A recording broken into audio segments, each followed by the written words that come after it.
Hello everyone, আসসালামু আলাইকুম। Welcome back to my channel জান্নাত আছে আপনাদের সাথে।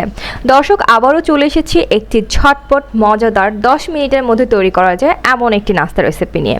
আপনার বাসায় হঠাৎ করে কোনো গেস্ট আসলে অথবা আপনার বাচ্চার বিকালের নাস্তায় যদি আপনি 10 থেকে 15 মিনিটের মধ্যে তৈরি করতে চান, তাহলে আজকের রেসিপিটি আপনার জন্য। আমি আজকে তৈরি করব চাউমিন অথবা ম্যাগি নুডলস। তো আমার নুডলস রান্না করার জন্য প্রথমে আমি একটা প্যানের মধ্যে কিছু পানি নিয়ে নিয়েছি, তাতে লবণ আর সামান্য তেল দিয়ে দিয়েছি। যেহেতু নুডলস রান্না করার জন্য লবণ আর তেলটা পানির মধ্যে মেশাতেই হবে। তো এখন আমি যেটা নিয়েছি ম্যাগি মশলা, 2 মিনিটসে যেটা কুক করা যায় সেই নুডলসটা নিয়েছে। তো এখানে আমি যেহেতু 5 থেকে 6 জনের জন্য রান্না করব, সো আমি 4টা নুডলস নিয়েছি। যেহেতু এই নুডলসের সাথে আমি আরও কিছু ইনগ্রিডিয়েন্টস অ্যাড করব, তাই আমার এই 4টা নুডলস দিয়েই হয়ে যাবে। এখন আমি নুডলস বানানোর জন্য একটা মশলা রেডি করছি। এইটার মধ্যে যে নুডলসগুলোর মধ্যে যে মশলাগুলো থাকে, ওই মশলার 4টা প্যাকেট আমি কেটে নিয়েছি। আর এখানে আমি সয়া সস ইউজ করেছি। এখানে সয়া সস আমি 4 চা চামচের মতো ইউজ করেছি। আর এখানে আমি 1 চা চামচের মতো সস নিয়েছি। টমেটো যে হট টমেটো সস হয় সেটাই নিয়েছি।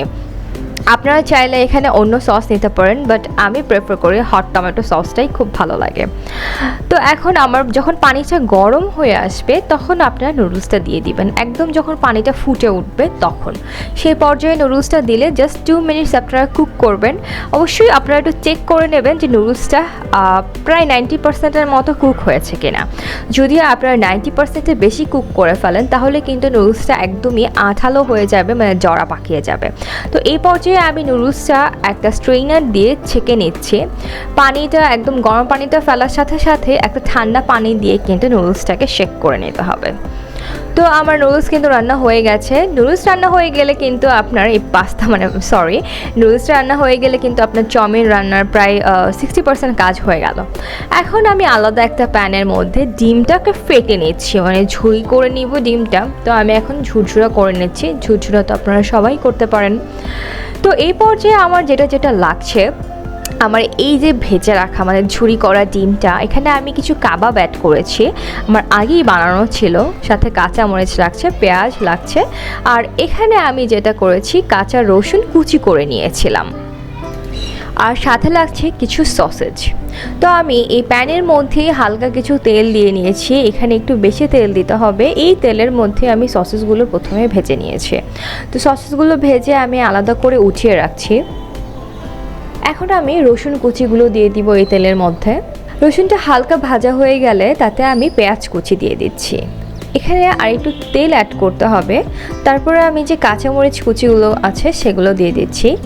হালকা কাঁচামরিচগুলো একটু ভাজা ভাজা হয়ে গেলে সে পর্যায়ে আমি যে মশলাটা বানিয়ে রেখেছিলাম সেই মশলাটা আমি অ্যাড করে দিচ্ছি।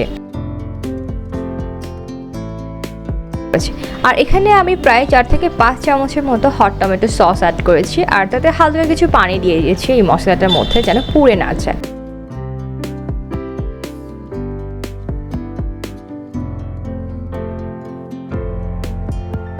এই পর্যায়ে আমি 2-4 চামচের মতো চিনি অ্যাড করব।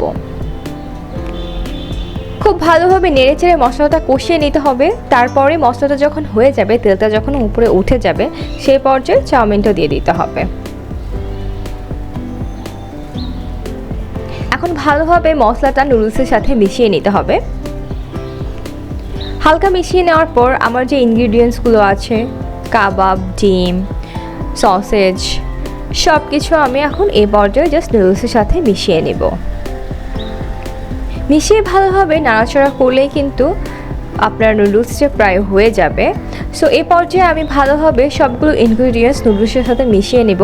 অবশ্যই আপনাকে খুব জোরে জোরে নাড়ানো যাবে না, হালকা আলতো হাতে নুডলসের সাথে এই ইনগ্রিডিয়েন্টসগুলো মেশাতে হবে, যেন নুডলসগুলো একদম দলা পাকিয়ে না যায় অথবা নুডলসগুলো ভেঙে না যায়। সো দর্শক, এই তো আমার নুডলস রান্না কিন্তু হয়ে গেছে। দেখলেন কত সহজে জাস্ট 10 মিনিটের মধ্যে কত ইজিলি একদম বিকালের নাস্তা রেডি করা যায়। তো আমার এই রেসিপি ফলো করে যদি আপনারা রান্না করেন, নুডলস খেতে কিন্তু অসাধারণ লাগবে।